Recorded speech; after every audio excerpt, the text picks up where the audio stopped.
Hi, everybody. Dr. Elizabeth Yurth from Botal Longevity Institute and Human Optimization Academy. So one of the biggest questions we get regarding hormone replacement therapy for our clients is that they've heard that they cause cancer and they're scared to death, or that they have a history of cancer in their family and they've been told they shouldn't do hormones. So I want to take 10 minutes of your time to help you understand this myth, because I think it's so critical that we dispel some of the myths that are still out there regarding hormone replacement therapy and the risks associated with it versus the benefits associated. So let me walk you through some of where this all got started. Really all this, women were put on basically hormone replacement for a lot of years.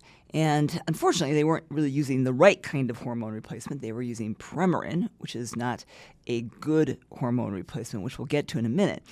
But in 2002, the Women's Health Initiative study was published. And it was a multi-outcome study comprised of 4 different separate trials. And they were looking at studies on diet, calcium supplementation, estrogen, and progestin, not progesterone, progestin therapy, which is basically a conjugated equine or horse estrogen that's combined with a medroxy progesterone acetate, which is progestin, which is actually nothing like our own progesterone, and actually we well know it doesn't fit into the receptors and has some carcinogenic effects. And then conjugated equine estrogen therapy alone, so not bioidentical, but equine estrogens. And they basically published that they stopped the study early because the cancer risk was so high as they looked at it, and basically told everybody to get off of hormone replacement after that study came out. And so all those women were stopped with their hormone replacement.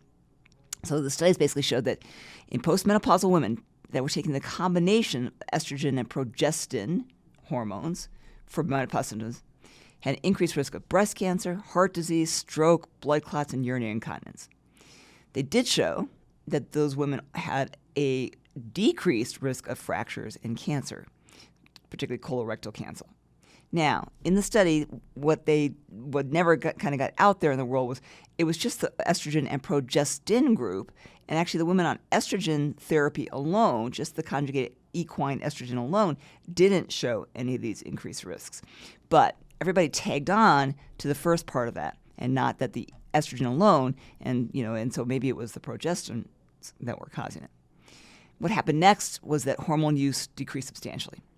The current use of hormone therapy in women over 40 is about 4.7%, and in women aged 50 to 59, about 6.7%, compared to the use between 1999 and 2000 that was about 38%. So once everybody got pulled off their hormone replacement, there was a lot of data coming out in 2004 and 2005 that we were starting to see an increased risk of age-adjusted osteoporosis-related fractures, which makes sense. We stopped everybody's estrogen, their bone density declined, and we started to see fractures.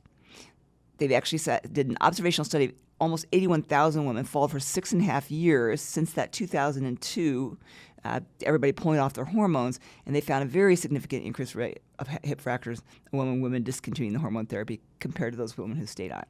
So we know it was having some protective effects, and which they conceded. They said, yes, there was some good things to it too. Here's what some of the problems were with the studies. Number one, they took women who were 10 to 20 years into menopause. So a lot of damage occurs in that 10 to 20 years. Over 50% of the women in that study, because most of them were put on hormone replacement because of symptoms, so 50% of them were fat or obese, because women who are more metabolically challenged have more complications and have more issues with menopause. They have more symptomatology, and so a lot of women who were on the hormone replacement were symptomatic women, and a lot of those were fat or obese, and a lot of them were smokers. And we already knew that a lot of them had the progestins were already well shown to induce some cancers.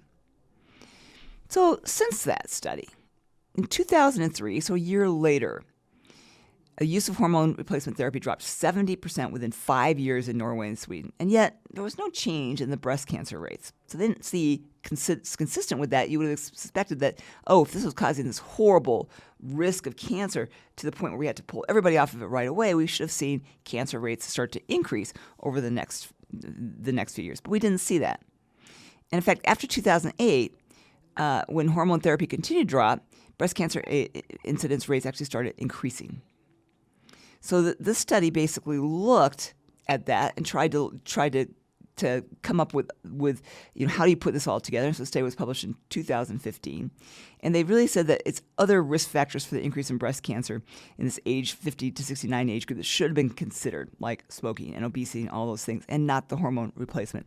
And they basically said that the statistics that were presented in the Women's Health Initiative were falsely interpreted and, quite frankly, simply wrong. Now, that didn't get a lot of widespread media publication like the cancer scare did. So after this really alarming Women's Health Initiative report and this plummeted use of hormones, that basically they didn't also look at the fact that the women who had conjugated estrogens alone, even in that study, had significant prevention of coronary artery disease, and that they just ignored that fact. So this is a study published by Langer in 2017 and said that basically we need to begin hormone replacement therapy earlier. We need to go back and look at the data, and that the facts that most women and clinicians consider making the decision to use or not use hormone replacement are wrong or incorrectly applied. Meaning, you have to use the right hormones with the right timing in the right dosing. And there's conflicting factors when you look at putting people who are fat and obese and saying they have an increased risk of cancer.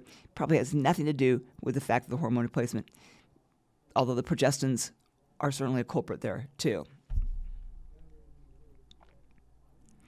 So basically, when they went back, this has been published by Rodale in 2007, when they went back and they looked at the study and they did an update on it, they basically said, and this is actually looked at by the authors of the original study, that when they took out other risk factors and they took out progestins, there was no increase in breast cancer. And the risk of stopping that was recommended by the study completely vanished. This got published in 2007, never got picked up by the media like the 2002 study did, never got publications that got put out to the Menopause Society and all these doctors.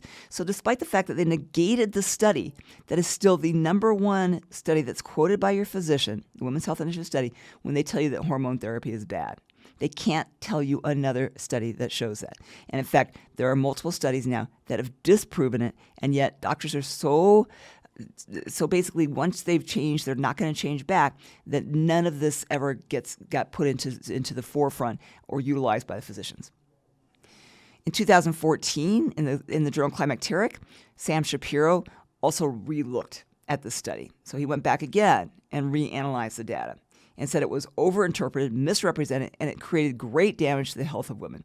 And he said that the recommendation to stop hormone replacement therapy is completely indefensible. So again, published in their own journals, OB-GYNs, multiple studies showing that this initial study was wrong, bad, and misinterpreted, and that we are doing significant damage by not putting hormone replacement or not giving hormone replacement to patients, and yet none of this is really brought into the forefront by your physicians. Basically, this is the United States Preventative Task Force recommendation. And basically, the United States Preventive Services Task Force basically said that we should stop hormone replacement. So it's currently drafted. The recommendations reiterate that 2012, 2005, 2002 perpetuates harm to public health. In an attempt to avoid the outcome and to facilitate return to rational discourse regarding menopausal therapy, ad hoc group of experts in menopausal health submitted this comprehensive response, basically stating that the recommendation that was still propagated in 2017 was completely unacceptable, wrong, and doing damage to women. So despite the fact that they had now an entire group of physicians who got together, they all put their stamp on the statement saying this is wrong, we should not be following this, and yet it is still the USP STF recommendations to stop hormone replacement, despite lack of evidence and despite multiple physicians across different specialties saying that we're doing significant damage by not giving women hormone replacement.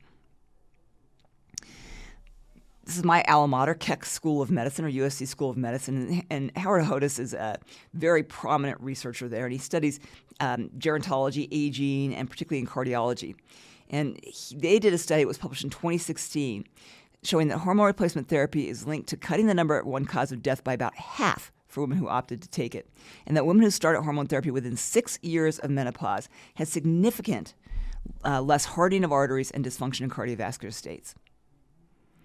How about things like venous thrombosis with hormone therapy? So we always hear about hormones causing blood clots, and I still hear that to this day, because if you think about birth control pills, they do increase the risk of blood clots. So it's been well established that oral estrogens increase the risk of blood clots. And the Women's Health Initiative study did show that oral estrogen increased the risk of venous thromboembolism by almost twofold. Now, there was no change in mortality, but they did have an increased risk of DVTs.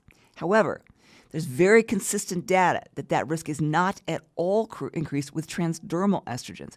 It is only a first-pass metabolism effect. So it's when the estrogens go through the liver that they increase that risk. It's one of the reasons oral estrogens are so bad. It's one of the reasons birth control pills cause problems.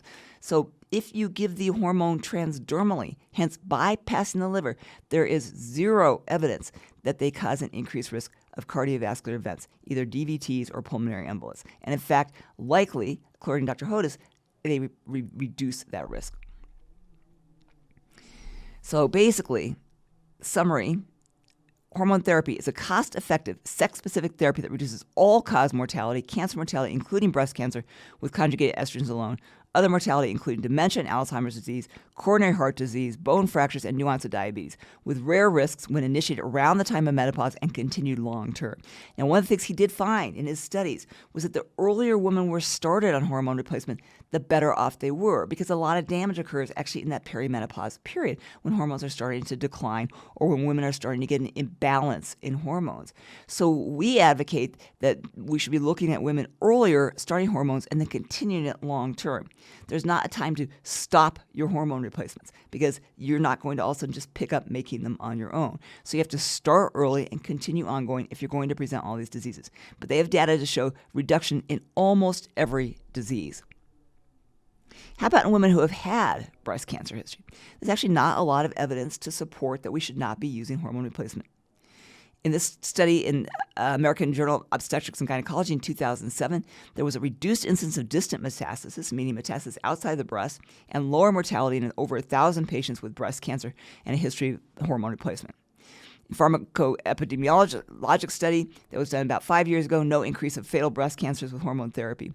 And in an oncology journal published in 2005, little, if any, risk of giving hormone replacement therapy to women who have had breast or endometrial cancers. There's no data to suggest that hormone replacement therapy is contraindicated in women who have been treated for cervical or ovarian cancers.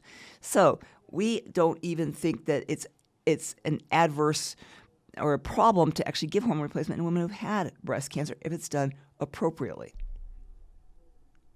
This is what we need to hang our hat on. The studies keep coming out. And this was the World Congress reports, basically said that early initiation of menopausal hormone therapy reduces all-cause mortality, and particularly coronary heart disease events in women.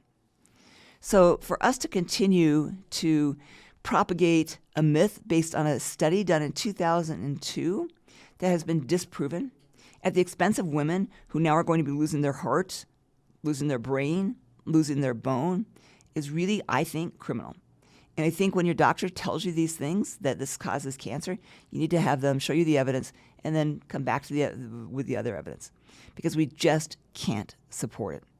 And even if there is, so I'll give them, maybe there's somewhere that we can find, we can show some correlation. Your likelihood of dying from a cardiovascular event, from dementia, or from an osteoporotic hip fracture far outweigh your risk of dying from breast cancer. And yet those diseases, which are debilitating, are really widely ignored. And all people think about is the cancer risk, which I, again, will advocate we don't have proof for, especially when hormone therapy is done properly. You need to do the appropriate dosing, the appropriate timing, follow metabolites, and then we're going to protect all-cause mortality and allow women to actually age in a healthy fashion instead of becoming decrepit, frail, little old people who are of no value to society anymore. So here's a couple of, there's a book that's a great book that's from 2018, written by actually an oncologist on estrogen. It's called Estrogen Matters: Why Taking Hormones in Menopause Improves Women's Well-Being and Lengthens Their Life Without Raising the Risk of Breast Cancer. Great book by Avram Bluming and Carol Tavris. There's my good friend Dr. Uzi Rice gave a great lecture when we did a fundraiser for the Alzheimer's Association. He did a great lecture that you can link to here. And then there's another good book written by Dr. Rice, The Good News About Estrogen, The Truth Behind a Powerhouse Hormone. That was written in 2020. That's also a great read. There's so much stuff out there for you guys. And for you to just be driven by fear based on inappropriate propagation of media-driven data is just, unfortunately, harming your health. So I hope you'll take that to heart. I hope that you'll reconsider, those of you who have gotten terrified away from hormone replacement, and I hope this gives you a better, more clear understanding. Thanks for taking the time to listen to this.